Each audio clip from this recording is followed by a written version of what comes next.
En el libro de los Hebreos, en el capítulo 12, el versículo 2 dice: puestos los ojos en Jesús, el autor y consumador de la fe, el cual por el gozo puesto delante de él sufrió la cruz, menospreciando el oprobio, y se sentó a la diestra del trono de Dios. Amén. Señor, estamos frente a tu palabra. Te rogamos, oh Dios, que en este momento hables a nuestras vidas a través de la misma. Que podamos, oh Dios, entender lo que nos quieres decir y que estemos prestos a seguir tus mandamientos. En el nombre de Jesús te lo pedimos y agradecemos. Amén. En esta mañana conviene que meditemos acerca de cuando nos sacude la fe. Importante meditar en este tema, dado que mucha gente en los últimos días pregunta y da testimonio y quiere saber qué pasa con nuestra fe, qué ocurre, que nuestra fe constantemente es puesta a prueba. Por ello, más allá de todo, en el día de hoy conviene que meditemos en esta realidad. La fe, por lo general, se puede definir como la creencia en algo de lo que no se requiere prueba. Así encontramos definiciones de fe en donde quiera que busquemos. La creencia en algo de lo que no se requiere prueba. En el caso de los cristianos no hablamos de algo, sino hablamos de alguien, porque creemos en Dios a través de Cristo y no necesitamos prueba alguna para ello. Aunque de hecho nuestras vidas mismas constituyen ya una prueba suficiente para nosotros creer que Dios está ahí y que está en control. Pero en el texto bíblico, en el mismo libro de los Hebreos, tenemos lo que conocemos en el cristianismo como la clásica definición de la fe, que siempre leemos que es la certeza de lo esperado y la convicción de lo que no se ve. O sea, es estar plenamente seguro de lo que existe, es estar completamente agarrado de esa esperanza en Dios, pero además estar convencido de ese Dios, aunque nunca le hemos visto y nunca le hemos tocado. No le hemos visto físicamente ni podemos ubicarlo en algún lugar determinado, porque de hecho si habríamos podido verle y ubicarle en algún lugar determinado, estaríamos hablando de un Dios finito, de un Dios limitado. Por ello, lejos de ser una desventaja para nosotros, la idea de no ver ni ubicar a Dios es todo lo contrario. Es precisamente lo que nos hace saber que nuestra fe en Dios tiene sentido, porque tenemos la fe puesta en un Dios que no le vemos, pero le sentimos en nuestros corazones. Tenemos la fe puesta en un Dios que no podemos tocarle físicamente, pero Él sí constantemente toca nuestros corazones, y por ese toque de Dios tenemos la fe en que Él nos ha hecho nueva criatura, como dice la palabra de Dios. Ahora, ¿por qué es necesaria la fe? El mismo texto bíblico dice en Hebreos 11:6: sin fe es imposible agradar a Dios, porque es necesario que el que se acerca a Dios crea que le hay y que es galardonador de los que le buscan. Esa es la primera razón por la que los cristianos debemos tener fe y por la que nosotros, a pesar de todo, mantenemos nuestra fe. Sin fe es imposible agradar a Dios. Pero agradar aquí no quiere decir hacerle gracia a Dios como se le hace gracia al muchacho para que se mantenga contento. Agradar a Dios en este sentido quiere decir hacer la voluntad de Dios. Ahora, dice el texto que sin fe no se puede hacer la voluntad de Dios, porque para hacer la voluntad de Dios yo tengo que creer que Él existe. Y si no tengo fe, no puedo creer que Él existe, y menos voy a creer que Él es galardonador de los que le buscan. Lo que significa que la fe en el cristiano es un requisito sine qua non para nosotros poder decir que estamos buscando el camino para agradar a Dios. De ahí que el que busca agradar a Dios sencillamente con conocimientos académicos no va a lograrlo, aunque estos son buenos. No, tampoco podemos pensar que solamente se va a agradar a Dios con los muchos años acumulados en la iglesia, aunque estos años son necesarios. Tampoco se puede decir que se ha de agradar a Dios con el activismo solo que se ve en las iglesias, aunque este también podría ser necesario. El texto dice: se necesita la fe para poder agradar a Dios, porque es necesario que quien pretenda acercarse a Dios para hacer su voluntad crea que Él existe y que por consiguiente ha de galardonar, de premiar, de bendecir a los que por fe se han acercado a Él.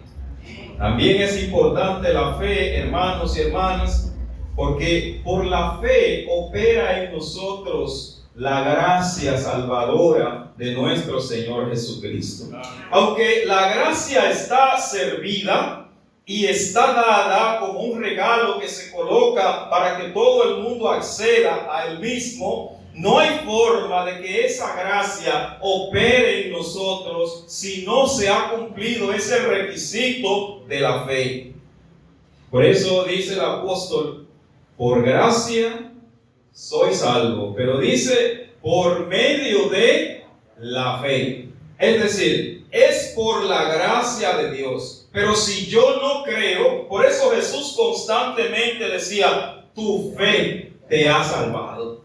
Por eso es que Jesús constantemente procuraba resaltar la necesidad de la fe para que aquellos beneficiarios de su salvación puedan ser realmente beneficiados. Entonces, esa es una de las razones esenciales de la fe en nuestras vidas, porque es por la fe. Tiene que darse esa combinación de esa gracia salvadora infinita que no merecemos, toda llena del amor de Dios, pero si no hay de parte de nosotros esa fe, no puede operar en nosotros. Ahora, dicho eso, uno tiene que preguntarse, ¿realmente qué es lo que hace sacudir nuestra fe? ¿Cuáles son esos asuntos que en algún momento podrían sacudir nuestra fe? Que no son asuntos que vemos solamente en el día de hoy. En el texto bíblico tenemos sobrados ejemplos de que no fue solamente la fe de los evangélicos de la iglesia de Lavapié que se sacudió en un momento, sino que ha sido por siempre esa realidad. ¿Sabe por qué? Porque es que esa fe en nosotros no es una cosa cualquiera, es algo tan valioso que constantemente el maligno tratará de hacer que tambalee en nosotros. Porque si la fe es esencial para creer en Dios y es esencial para que opere la gracia salvadora, pues es cosa natural que quienes operan contra esa gracia salvadora y contra el Señor mismo, es cosa natural que traten de que en nosotros esa fe tambalee. Por ello, uno no debe creer que cuando todo está bien, y cuando no hay en nosotros esos elementos que vienen a turbar nuestros corazones o a tambalear la fe, no debemos creer que en realidad todo está bien. Más bien debemos preguntarnos, ¿qué pasa que hoy no se ha tambaleado mi fe? ¿Qué pasa que hoy no han venido a procurar tambalear mi fe? Porque como dice el mismo texto bíblico, es algo tan valioso en nosotros y es solamente lo valioso que tiende a ser atacado. Si la fe nuestra no fuera valiosa, jamás habría sido atacada. Pero como lo es, constantemente como cristianos vamos a sentir esos pequeños sacudiones que se dan a nuestra fe. ¿Qué es lo que hace entonces que la fe tambalee? Algunas personas, como Ana en el texto bíblico, la larga espera en Dios pudo en algún momento haber hecho que su fe se fuera sacudida.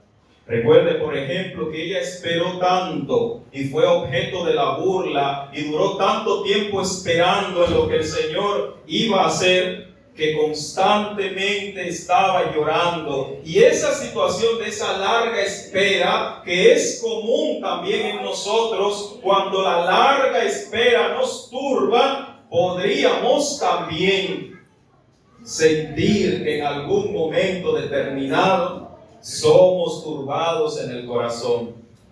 Pero también los embates de la vida, como por ejemplo a Daniel, a José, a los discípulos en el texto que leímos en la mañana de hoy, que estando ellos en la barca, ven que se acerca un desconocido y ellos, habiendo visto el milagro de la multiplicación de los panes y los peces, en algún momento sienten también que su fe tambalea.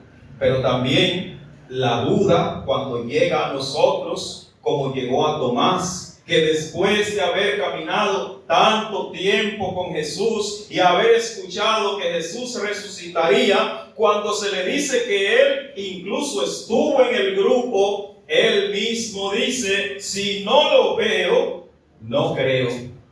De manera que la duda también podría ser algo que llegue a tambalear nuestra fe. Pero también la incredulidad. Recuerde aquel que le dice a Jesús: Maestro, yo te creo, pero ayúdame en mi incredulidad. Es decir, Maestro, yo creo que tú vas a actuar en mí, pero ten misericordia y ayúdame.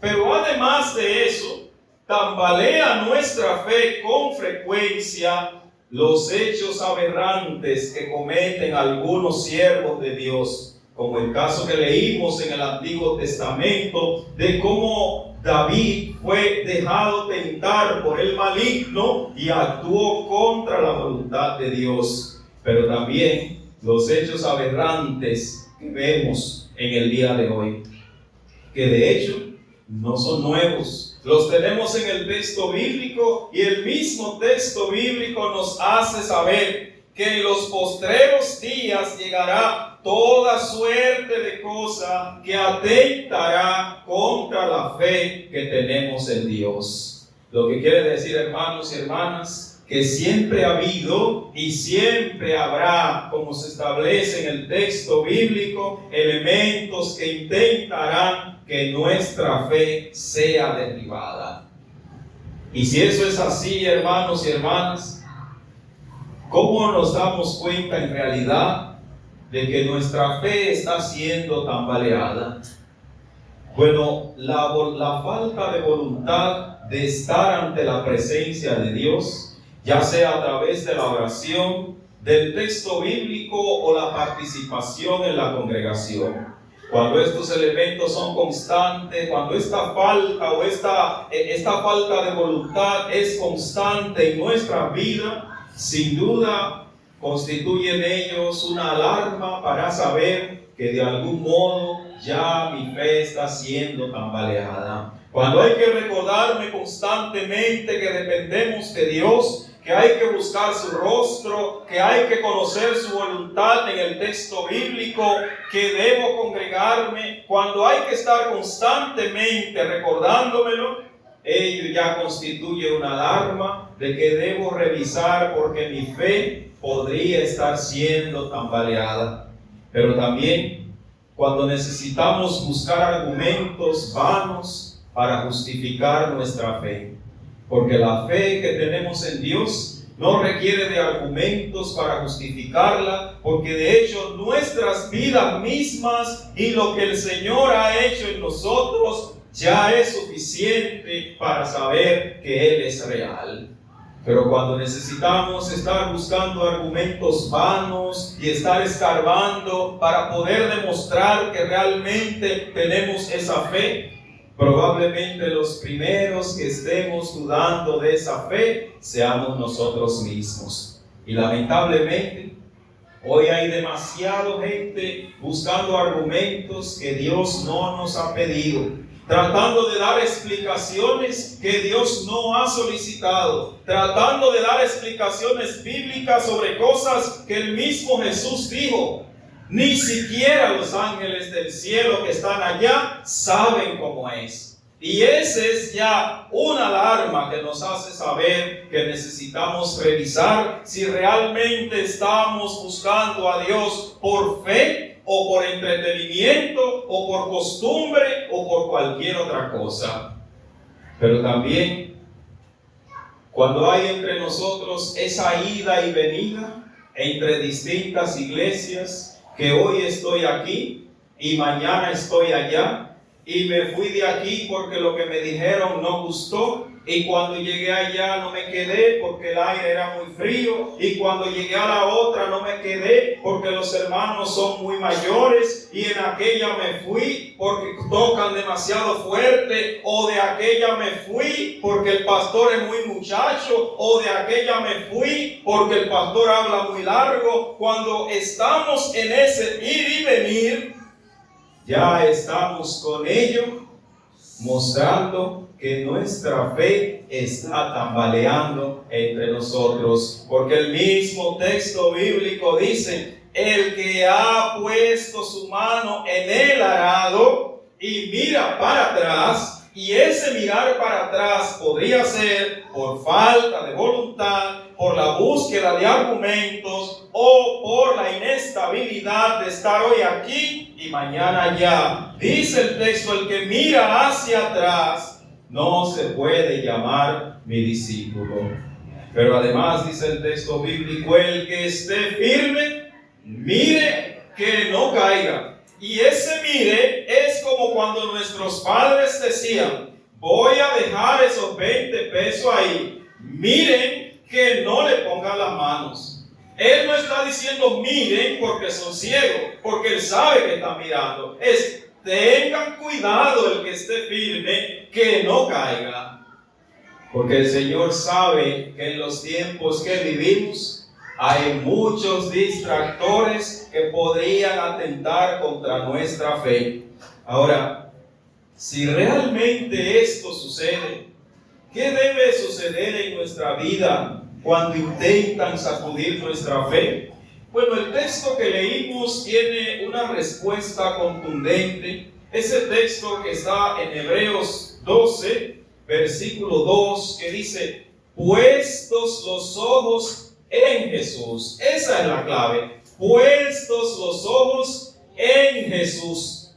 Esa es la clave. Poner los ojos en Jesús. Y dice: porque Él es el autor y consumador de la fe. O sea, cuando venga todo esto, cuando ustedes vean que se tambalee su fe, cuando se le cuestione por lo que creen, cuando ustedes se den cuenta de que hay bandidos en el reino de Dios, cuando ustedes se den cuenta que no pueden soportar la larga espera, cuando ustedes sean tocados por los embates de la vida, cuando la duda les llegue, cuando les arrope la incredulidad, pongan los ojos en Jesús. Porque en Él es que comienza nuestra fe, porque fue por Cristo que llegamos al camino de Dios, y Él es el consumador, es decir, en Él es que tiene plenitud nuestra fe. Nuestra fe no encuentra plenitud en lo que Dios me vaya a dar.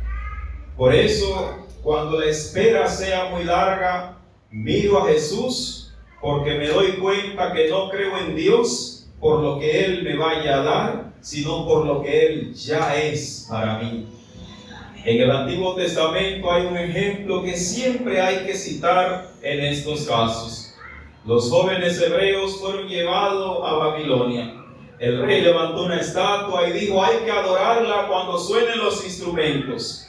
Aquellos jóvenes dijeron: no vamos a hacerlo porque nuestro único Dios es Jehová de los ejércitos. Fueron llevados ante el rey y se les dio la oportunidad.